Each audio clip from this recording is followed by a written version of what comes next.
चलिए बच्चों, आज हम बात करेंगे सबसे पहले विक्रम मिश्री साहब की, है ना। ये मिश्री से ज़्यादा मीठे, ठीक है, तो इनका नाम विक्रम मिश्री ऐसा नहीं है। ये अजीत डोभाल के नीचे बैठे हुए थे पहले। एनएसए जो नेशनल सिक्योरिटी एडवाइज़र थे, डेप्यूटी नेशनल सिक्योरिटी एडवाइज़र रह चुके हैं अभी तक। एक नया पद दिया गया है, इंडियाज़ के नए फॉरेन सेक्रेटरी हैं, इनका प्रमोशन कर गया है। अच्छा, एक मज़ेदार बात है, ये जो फॉरेन सेक्रेटरीज होते हैं ये कौन होते हैं? ये जो फॉरेन सेक्रेटरीज हैं इनका पद जो होता है वो होता है इंडियन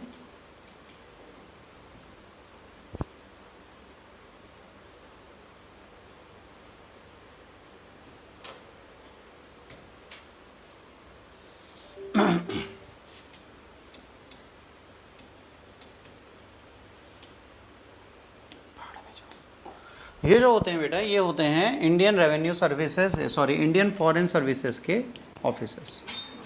आईएफएस के पद पर ये रहते हैं। ऑप्शनल में कहाँ थे बेटा?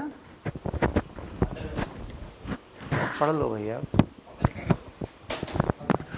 अब 1 बजे से अब छुट्टी नहीं है आपकी, है ना। तो 1 बजे से पढ़ाई मतलब सिर्फ पढ़ाई। पापा को क्लियर आप नहीं बता रहे तो हम बता दे रहे। ये इंडियन फॉरेन सर्विसेज के मुलाजिम होते हैं।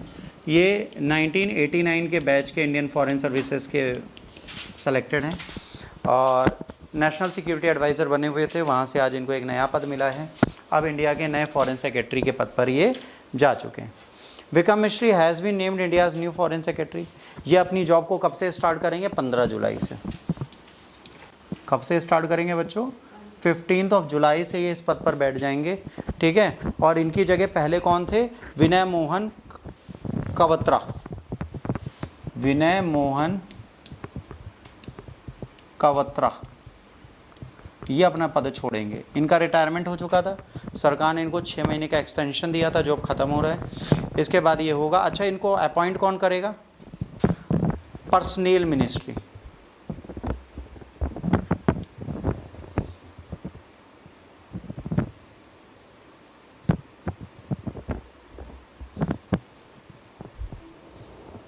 ये अभी तक क्या है? Deputy national security adviser. अभी तक ये क्या है? Deputy national security adviser.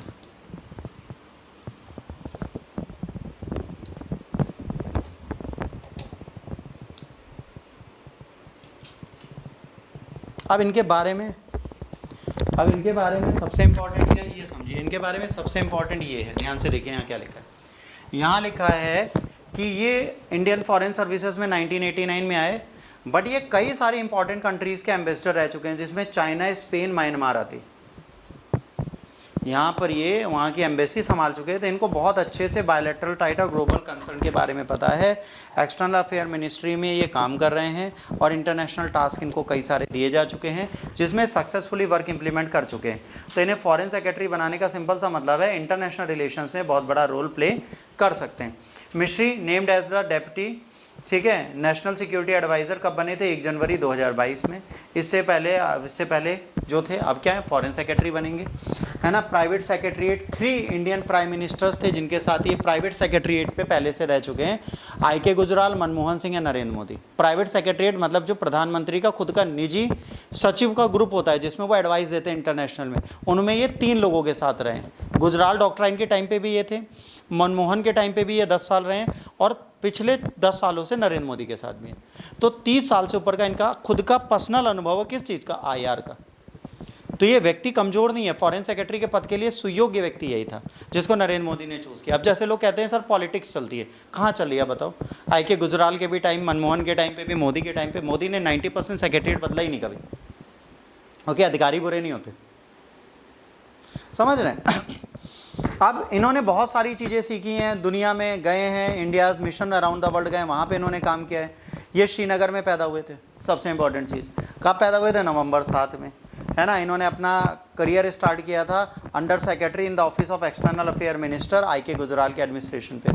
फिर इनको इंपॉर्टेंट पोजीशन दी गई पाकिस्तान डेस्क पे, ऑफिस ऑफ एक्सटर्नल अफेयर दिया गया प्रणब मुखर्जी के टाइम पर, है ना। जब वो मिनिस्टर थे उस टाइम पे फॉरेन मिनिस्ट्री उनके हाथ में थी। इसके बाद कई सारे डिफरेंट थिंग्स हैपेंड हुई। मिस्री long and wear diplomatic career रहा है। इन्होंने सारी चीज़ें, स्कूलिंग एंड सब कुछ स्टार्ट करके जॉब वगैरह, जब कोई इनकी पर्सनल लाइफ है उससे हमें कोई मतलब है नहीं। बट ये है कि आज की डेट में ये हमारे क्या बने